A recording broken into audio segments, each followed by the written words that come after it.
मुख्यमंत्री फडणवीस, पडळकर आणि जयंत पाटील आमने सामने. जयंत पाटील आणि पडळकरांनी एकमेकांकडे पाहिलंही नाही.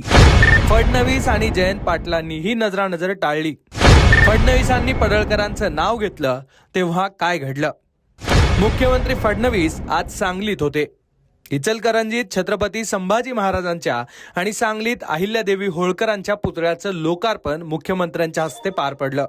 पण या कार्यक्रमात चर्चा झाली ती जयंत पाटील आणि गोपीचंद पडळकर यांच्या एका स्टेजवर येण्यामुळे. हो, एकमेकांचा विरोध करता करता टोकाची टीका झाल्यानं दोन्ही नेत्यांमधला वाद राज्यात गाजला होता. यानंतर जयंत पाटलांच्या समर्थनात महाविकास आघाडीनं आणि पडळकरांच्या समर्थनात भाजपनं कार्यक्रम घेत दंडही थोपटले होते. त्यावेळी चंद्रकांत पाटलांचं भाषणही चांगलंच व्हायरल झालं होतं. दोन्ही नेत्यांच्या वादावर राज्यातलं वातावरण ढवळून निघालं होतं. याच प्रकरणात शरद पवार यांनी देवेंद्र फडणवीस यांना फोनही केला होता आणि त्यानंतर तसाच फोन फडणवीसांनी पडळकरांना केल्याचीही चर्चा झाली होती. दोन्ही नेत्यांमधले हे वाद जुने असले तरी ते नव्या नव्या अंकात नेहमी समोर येत असतात.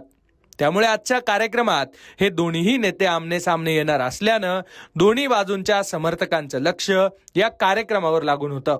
या कार्यक्रमात मुख्यमंत्री फडणवीसांसमोर जयंत पाटील आणि गोपीचंद पडळकर हे आमने सामने तर आले, पण दोघांनीही एकमेकांशी नजरानजर केली नाही. विशेष म्हणजे दिवसभराच्या कार्यक्रमात व्यस्त असलेल्या फडणवीसांचाही जयंत पाटलांसोबत संवाद झाल्याचं दिसलं नाही. या कार्यक्रमातल्या काही घटनांची सध्या चांगलीच चर्चा होते. सगळ्यात आधी मुख्यमंत्री देवेंद्र फडणवीस यांची एंट्री झाली. त्यावेळेला मोठ्या उत्साहात गोपीचंद पडळकर आणि भाजप नेत्यांनी त्यांचं जोरदार स्वागत केलं. यावेळी माईकवर चंद्रकांत पाटलांचा ताबा होता. पुढच्या काही वेळातच गोपीचंद पडळकरांकडून मुख्यमंत्री फडणवीसांचा सत्कार करण्यात आला.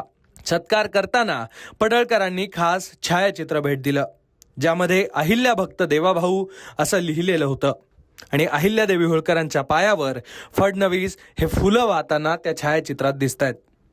यावेळी जयंत पाटील हे आपल्या खुर्चीतच बसून होते. जयंत पाटील या सत्काराच्या वेळेला बाजूलाच असल्याची त्यावेळेला चर्चा झाली. सत्कार झाल्यानंतर तिथे खाली फुलं सांडली. पडळकरांनी अगदी खाली बसून मुख्यमंत्र्यांसमोर सांडलेली ती फुलं बाजूला सारली. हाच सगळा घटनाक्रम सुरू असताना विश्वजित कदम आणि जयंत पाटील हे बाजूला बसून बोलताना दिसले.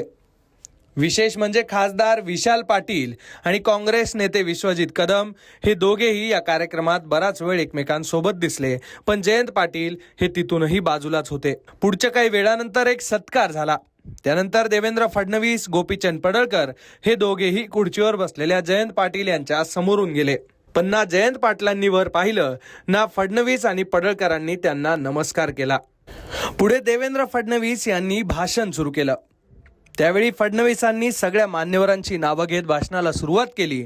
पण फडणवीसांनी जेव्हा पडळकरांचं नाव घेतलं तेव्हा त्यांच्या समर्थकांनी आवाज करत शिट्ट्या वाजवल्या आणि थोडक्यात शक्ती प्रदर्शन केलं. त्यावेळी मुख्यमंत्री फडणवीसही वर पाहून स्मित हास्य देताना दिसले. एकूणच या कार्यक्रमातल्या या सगळ्या क्षणांची आज सांगलीतल्या राजकारणात मात्र चांगली चर्चा सुरू आहे. या सगळ्या घडामोडींबद्दल तुम्हाला काय वाटतंय ते कमेंट करा आणि अशाच राजकीय घडामोडींसाठी लोकमत पाहत रहा.